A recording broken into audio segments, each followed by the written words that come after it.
Budget का समर्थन करता हूं। धन्यवाद। श्रीमान Raghav Chadha ji. Thank you sir. West Asia में जो ऑनगोइंग एस्केलेशन चल रही है उसके चलते सर ग्लोबल फाइनेंशियल मार्केट्स में एक वोलेटिलिटी देखी जा रही है और भारत में भी सर शार्प इरोजन देखा गया है इन्वेस्टर वेल्थ में। सर ये इंडिया का क्राइसिस नहीं है, इंडिया इस कॉन्फ्लिक्ट का हिस्सा नहीं है, भारत के इकोनॉमिक फंडामेंटल्स अभी भी स्ट्रांग है, लेकिन फिर भी इस जियोपॉलिटिकल ग्लोबल शॉक के चलते हमारी अर्थव्यवस्था और खास तौर पे भारत का बाजार, इंडियन स्टॉक मार्केट को एक शॉक लगा है। सर मैं बताना चाहूंगा कि 28 फरवरी जब पहली बार ये युद्ध शुरू हुआ, पहला एक्ट ऑफ अग्रेशन किया गया, तब से लेकर 23 फरवरी दैट इज यस्टरडे लगभग 48 लाख करोड़ रुपीस भारत के इन्वेस्टर्स के इरोड हो गए, मार्केट से गायब हो गए, शून्य हो गए।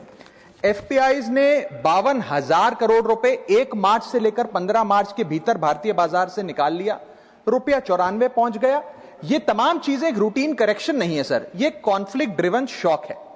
मेरी चिंता है सर कि भारत में लगभग 13.5 करोड़ इन्वेस्टर्स हैं जो लगभग 21 करोड़ डीमैट अकाउंट्स के माध्यम से निवेश करते हैं, और खास तौर पे इस वर्ग में SIP investor, first time retail participant, salaried middle class और रिटायरीज जो लॉन्ग टर्म सेविंग्स के लिए निवेश करते हैं, उनकी चिंता है जो मैं सदन में व्यक्त करना चाहता हूं। सर वेस्ट एशिया की जो जंग है वो हमारी जंग नहीं है, लेकिन उसके शौक भारतीय बाजार में देखे गए। It is a black swan event because it has been triggered suddenly, externally, and it is unrelated to the underlying Indian economic fundamentals. But sir, Bharat may not be failing, but India is certainly being hit by this shock. और मेरा सरकार से ये अनुरोध रहेगा that the government, when they encourage citizens to enter the global markets or the capital markets in particular, the government cannot disappear when external shocks hit the household wealth. इसीलिए मैं अनुरोध करता हूं कि कुछ रिलीफ भारत के इन्वेस्टर को सरकार द्वारा दिया जाए। पहला रिलीफ जो हो सकता है सर वो ये है कि रिटेल इन्वेस्टर को टारगेटेड रिलीफ दिया जाए। आज जब भारत का कोई इन्वेस्टर बाजार में शेयर खरीदता है, रिटेल इन्वेस्टर, तो उसे ब्रोकरेज, एसटीटी, एक्सचेंज चार्जेस, इस सर्विस चार्ज पर जीएसटी और स्टैंप ड्यूटी देना पड़ता है, और ये सब जूझने के बाद यदि मुनाफा होता है तो 20% short term capital gain tax और 12.5% long term capital gain tax लगता है। अगर कोई लिमिटेड ट्रांजैक्शन कॉस्ट पे रिलीफ सरकार दे तो इन्वेस्टर सेंटिमेंट बूस्ट हो सकता है। I am not asking for market populism sir, I am asking for targeted investor protection.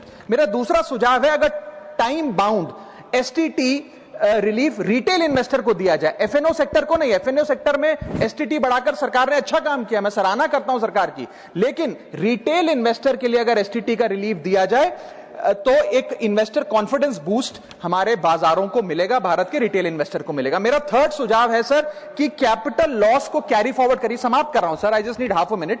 Extend capital loss carry forwards. आज भारत का इनकम टैक्स जो लॉसेज होते हैं बाजार में, उन्हें 8 साल तक कैरी फॉरवर्ड करने की अनुमति देता है। इसे बढ़ाकर 12 से 15 किया जाए इस क्राइसिस विंडो में जो लॉस बुक हो रहा है। Sir I am just finishing sir, special crisis period tax treatment, one time relaxation for retail taxpayer for this notified stress period. And sir, finally my suggestion is कि low friction rebalancing अगर portfolio में mutual fund investor करता है, मान लीजिए वो equity से date fund की ओर जाना चाहता है इस सेबी नोटिफाइड स्ट्रेस पीरियड में, तो उसे इसकी अनुमति मिलनी चाहिए with very limited expense ratio. And lastly, the government must emphasise on strong public communication.